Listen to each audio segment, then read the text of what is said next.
It started normal. I was selling my 2020 MacBook Pro, 13 inches, base model, still in decent shape.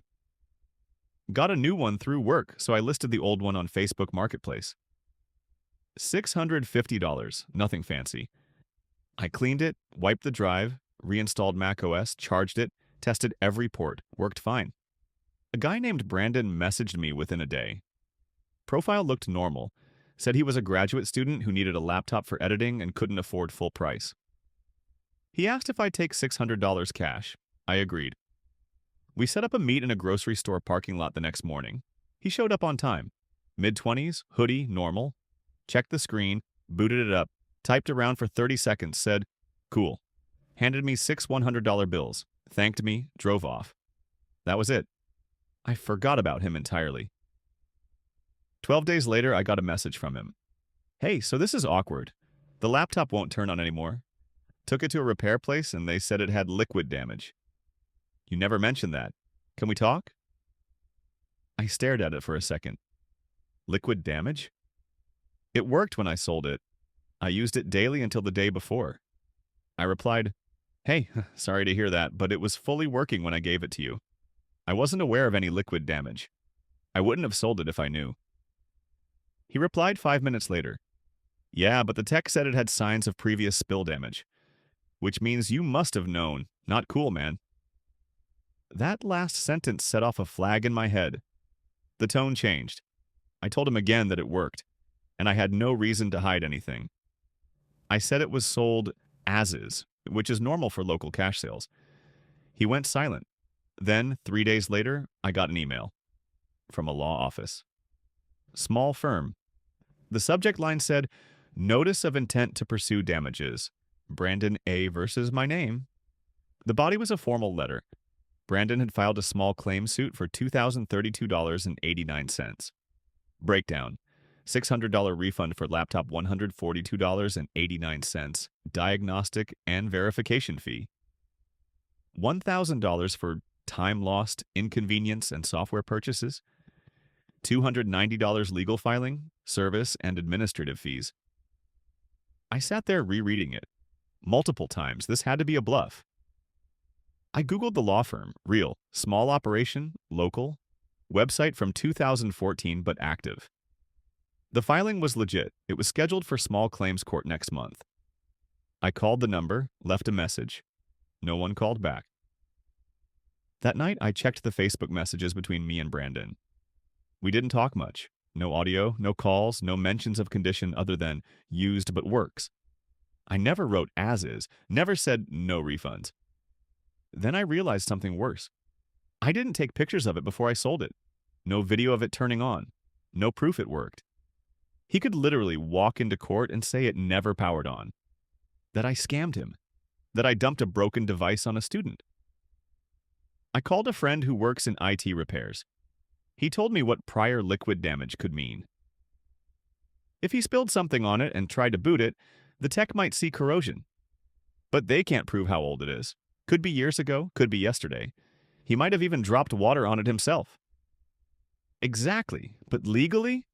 It didn't matter what probably happened. It mattered what I could prove. Which was nothing. I didn't keep the serial number, didn't take pics, didn't write up a bill of sale, didn't even get his full name, but just Brandon A. on Facebook and a cash transaction in a parking lot. No paper trail, just risk. I went back to his Facebook. Gone. Deactivated. Either blocked me or wiped. So now I was stuck, being sued for $2,000. No proof I didn't do something wrong, facing a court date where he has a tech report and receipts. And it hit me. This wasn't a tech issue, it was a scam. Just a new type. Legal, soft, and hard to escape.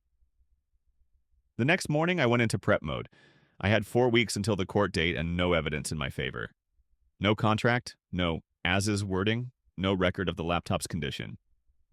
But I wasn't going down easy. I started with the email the law firm used. I noticed something weird. The email domain wasn't a .com. It was at lawgroupoffice.org. That felt generic. I searched it. Nothing came up. I ran the entire law firm's name. Found a local office on Google Maps with 2 reviews, both from a year ago. No website activity. Their listed phone number didn't match the one that emailed me. Something didn't feel right, so I searched the court's online system for the actual case number listed in the PDF. That part was real. The filing existed. Plaintiff, Brandon A. Dash. Defendant, me. Status, active, hearing scheduled. So it wasn't a fake lawsuit, but maybe the legal team was a front. Maybe Brandon wasn't just unlucky. Maybe he was practiced. I opened a throwaway Reddit account and made a post. Got sued by a guy I sold a working laptop to. Anyone ever hear of someone scamming through small claims court? It blew up overnight. In the replies, 2 people told stories shockingly similar to mine. Cash sale. Electronics buyer claimed hidden damage. Sued weeks later. Same tone of message, same legal breakdown, I messaged both privately. One woman sold a used Canon camera. She said Brandon, same first name, claimed the lens mount was loose and not disclosed. He sued for $1,600. She paid it to avoid court, didn't want the hassle. Another guy said someone named Bran tried the same move but ghosted when asked to show a real invoice from a repair shop. It wasn't just me. This was his side hustle. A legal version of chargeback fraud, but offline. I had to find more. So I went back to the court system. It was clunky but searchable. I looked up Brandon and filtered by plaintiff in the last 12 months. Narrowed by my state. He'd filed 7 small claims cases since last year. Everyone was for $1,000 to $2,500. Everyone was over product defects after person-to-person sales. Used items, phones, monitors, tablets. I copied every case number. In one case, the defendant fought back and won. The judge ruled that Brandon provided no credible proof of pre-existing damage and had no evidence of intent to deceive. I reached out to that defendant through a court record info, they answered. A woman named Tara.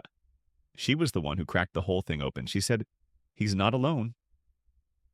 His older brother is a paralegal. They run this together. They do soft cons, things that aren't technically illegal but depend on people not fighting back. Her case had almost gone through until she showed up with text records, screenshots of buyer inspecting the product. Signed note that said, "Sold as is." I had none of that. But I had something else now. Proof of his pattern. I printed all 7 case summaries, names of other defendants, screenshots of Reddit, DMs from the others.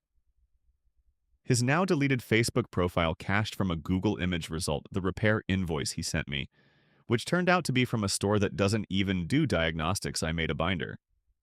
Called the court clerk to ask how to submit exhibits. They told me to bring 2 physical copies on the day of hearing. No pre-submission allowed in small claims court. Fine. But that's when something else hit me. If this was happening to me and others, how many never knew they were getting played? Because not everyone checks public records, not everyone fights, and $2,000 isn't big enough for a lawyer, but just big enough to hurt someone into giving up. That's the business model. Keep it below the felony line. Use real courts. Make it look like justice. But it's not justice. It's weaponized process. Court was at 9:30 a.m. on a Tuesday. Small claims, local courthouse. Nothing fancy. Just a beige building and a metal detector. I brought 2 copies of the binder, proof of my original listing, screenshots of our messages, case summaries from his past lawsuits, names of others he'd sued. Printed Reddit posts, a statement from Tara, the woman he lost to last year. A typed timeline of events signed and dated. I didn't hire a lawyer, couldn't, not allowed in small claims. When I walked into the room, Brandon was already there. He looked smaller in person. Not physically, just smaller. Like someone trying not to be noticed. Wore a button-up shirt, tucked in, glasses, messenger bag. He glanced at me once. No smile. No nod. Just quiet. A court assistant called our names and walked us into a side room. Not a real courtroom. Just 3 chairs, a table, and a mediator. She read our file, looked at Brandon. "You're the plaintiff. You go first." He pulled out a plastic folder and laid out a few papers. Said I sold him a damaged laptop. Said it failed within days. Said a technician found signs of liquid corrosion. Said I refused to refund. Claimed lost money, time, emotional stress, and forced academic delay. His words were rehearsed, polished. Then it was my turn. I didn't raise my voice, didn't argue. I just handed the mediator the binder. She flipped through, page by page. I pointed out the court records. 7 cases in 1 year. Same damages, same story. Same vague evidence. Then I showed the repair shop invoice and the fact that the shop didn't offer diagnostics per their own website. Brandon interrupted, said I was harassing him. I said, no. I'm defending myself, and I have the records. The mediator stayed calm. She looked at Brandon. Have you previously filed other small claims cases related to secondhand electronics? He hesitated. I don't remember. She pulled out her laptop, asked for the case numbers. I gave her 2. She typed, looked at him. These are you, right? He didn't answer. That's when it turned. She looked at me. I'm not here to rule. That's the judge's job. But I suggest you both try to resolve this before it gets there. I said I wouldn't pay a cent.